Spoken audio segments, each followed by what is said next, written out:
আমাৰ UPPL দলৰ কেন্দ্ৰীয় সমিতিৰ নিৰ্দেশ মৰ্মে আমাৰ 40টা আমাৰ ব্লক কমিটি আছে। তো ব্লক কমিটি লেভেলত আমাৰ এটা ট্ৰেইনিং প্ৰগ্ৰাম চলি আছে। এইটো অকল আমাৰ ৱৰ্কাৰ্ছবিলাকৰ কাৰণে। তো সেই ট্ৰেইনিং প্ৰগ্ৰামে আমি শেডিউল বনাইছোঁ। বিভিন্ন ব্লকত বিভিন্ন আমাৰ এটা টিম বনোৱা হৈছে। তেখেতসকলে সেই ট্ৰেইনিং প্ৰগ্ৰাম বিভিন্ন এটা টপিক বাছি লোৱা হৈছে। সেই টপিকৰ ওপৰত আমি স্পক্স পাৰ্চন ৰাখিছোঁ ৰিচোৰ্চ পাৰ্চন হিচাপে।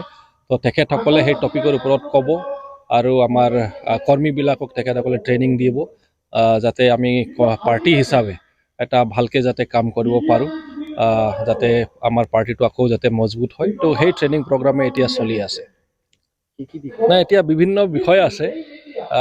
তাৰ ভিতৰত আমাৰ বিশেষকৈ প্ৰথম কথাটো হ'ল যে কৰ্মী হিচাপে আমি নিজৰ দলৰ বিষয়ে আগত জানিব লাগে, যে আমাৰ দলৰ ভিজন বা মিছনটো কি, আমাৰ গ'লটো কি, উদ্দেশ্য লক্ষ্যটো কি, তো সেই পাৰ্টিটো কি উদ্দেশ্য লৈ জন্ম হৈছে, হিষ্ট্ৰীটো কি, বেকগ্ৰাউণ্ডটো কি। তো গোটেইখিনি কথা যাতে আমাৰ ৱৰ্কাৰ্ছবিলাকে যাতে অৱগত হয়। নহ'লে বহুতে হয়তো নতুনকৈ জইন কৰিছে, কোনোবা প্ৰথমৰ পৰা আছে, তেখেতসকলেতো গম পায় যে কি উদ্দেশ্য লৈ জন্ম হৈছে, ক'ত জন্ম হৈছে, কেনেকুৱা জন্ম হৈছে, আৰু ইয়াৰ মানে দৰ্শন মানে ভিজনটো কি, উদ্দেশ্যবিলাক কি। কিন্তু নতুনবিলাকে বহুতে গম নাপায়। তো সেইকাৰণে সৰ্বপ্ৰথমটো লক্ষ্যটোৱে হৈছে সেইটো, যাতে নিজৰ পাৰ্টিৰ বিষয়ে ভালকৈ ৱৰ্কাৰ্ছবিলাকে যাতে গম পায়। সেইটো হৈছে 1 নম্বৰ উদ্দেশ্য আৰু লক্ষ্যটো।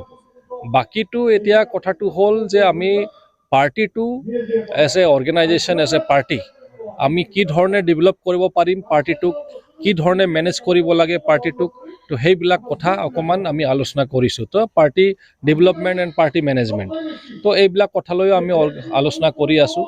আৰু লগতে আমি বিশেষকৈ এতিয়া ইলেকশ্যনছবিলাক আহি আছে। তো ইলেকশ্যনৰ সময়ত আমি কি ধৰণে ৰ'ল প্লে কৰিব লাগে, কি ধৰণে আমি নিজকে প্ৰস্তুত কৰিব লাগে, গোটেইখিনি কথা আমি আলোচনা কৰি আছোঁ।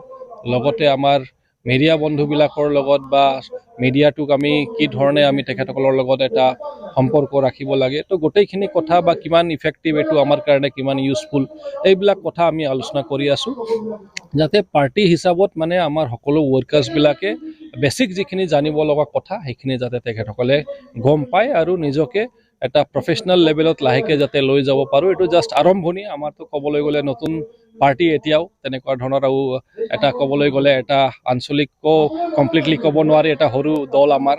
তো সেই হিচাপত আমাৰ দৰকাৰ হৈ আছে যাতে পাৰ্টি ৱৰ্কাৰ্ছবিলাকক যাতে আমি আপগ্ৰেড বা আপডেট কৰিব পাৰোঁ, আৰু ট্ৰেইনিঙৰ জৰিয়তে তেখেতসকলে যাতে এটা কনফিডেন্স পায় নেতৃত্ব দিয়াৰ কাৰণে, আৰু এটা ভাল নেতৃত্ব যাতে গ্ৰাছৰুট লেভেলত দিব পাৰে, মানুহবিলাকক যাতে ৰাইট ডিৰেকশ্যনত যাতে আগুৱাই লৈ যাব পাৰে, এইটোৱে মেইন উদ্দেশ্য আৰু লক্ষ্য। ধন্যবাদ। অহা ইলেকশ্যনত বহুতেই ভাল হ'ব, আমি মানে একদম কনফিডেণ্ট। কাৰণ আমাৰ চৰকাৰ অহাৰ পিছত আমাৰ 3 বছৰ, এতিয়া ডিচেম্বৰ আহিলে হ'ব, 3 বছৰ পূৰা হোৱা নাই, হ'বলৈ গৈ আছে। আৰু 3 বছৰত ক'বলৈ গ'লে 1 বছৰটো COVID-19 lockdown, model code of conduct, এইটো দি আমাৰ 1 বছৰ গুচি গ'ল, অফিচত কাম কৰিব পৰা নাই। কিন্তু 2 বছৰত যিটো কাম হ'ল, প্ৰথমত মানুহে কমপ্লেইন কৰি আছিলে, কিন্তু এতিয়া যেতিয়া আমি ইস্তেহাৰ প্ৰত্যেক বছৰত ওলাই আছোঁ যে 1 বছৰ কমপ্লিট হোৱাৰ পিছত আমি কি কাম কৰিলোঁ, 2 বছৰ কমপ্লিট হোৱাৰ পিছত কি কাম কৰিলোঁ, আৰু এতিয়া 3 বছৰ হ'বলৈ গৈ আছে, 3 বছৰত আমি কিমান দূৰ কাম কৰিলোঁ, এইটো পাব্লিকৰ কাৰণে যেতিয়া আমি অপেন কৰি দি আছোঁ, তো সেই পাব্লিকবিলাক যেতিয়া গম পাই আছে আৰু তেখেতসকলে নিজেও চাই আছে যে সঁচাকৈ এই বৰ্তমানৰ গভমেণ্টে ডাইৰেক্টলি মানে বিভিন্ন বেনিফিচিয়াৰীক মানে আমি ৰিচ আউট কৰিবলৈ যত্ন কৰি আছোঁ। আমাৰ BTRত মানে কোনো নিজস্ব কোনো ফ্লেগশ্বিপ স্কিম নাছিলে, তেনেকুৱা আঁচনি নাছিলে, অকল চেণ্ট্ৰেল গভমেণ্টৰ আঁচনি চলি আছিল, আমাৰ অসম চৰকাৰৰ আঁচনি চলি আছিল।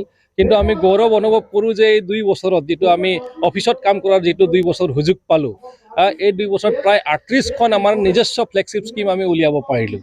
তো যিকোনো এটা হ'লে এটা স্কিমৰ জৰিয়তে প্ৰত্যেকটা পৰিয়ালে এতিয়া লাভান্বিত হ'ব বা জড়িত হ'ব। সেইকাৰণে আমি একদম কনফিডেণ্ট যে আমাৰ লগত ৰাইজ আছে, এতিয়া বুজি পাই আছে, এতিয়া বহুত পজিটিভলি আহি আছে।